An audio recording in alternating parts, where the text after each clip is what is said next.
Vote কেন্দ্রে গিয়ে selfie পয়েন্টে সপরিবারে সেলফি নিলেন ত্রিপুরার প্রাক্তন মন্ত্রী মনোজ কান্তি দেব।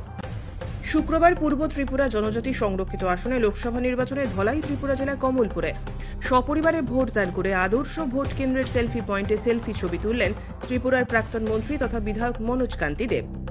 সংবাদ মাধ্যমের মুখোমুখি হয়ে তিনি বললেন, ২৪ লোকসভা নির্বাচনে ভোটাধিকার প্রয়োগের মাধ্যমে উনি ওনার গণতান্ত্রিক অধিকার প্রয়োগ করেছেন। প্রত্যেকের কাছে তিনি আবেদন রাখছেন, ভোটাধিকার প্রয়োগের মাধ্যমে সকল মানুষ তাদের গণতান্ত্রিক অধিকার সুনিশ্চিত করে এক বিকশিত রাষ্ট্রের নির্মাণে অংশগ্রহণ করার জন্য।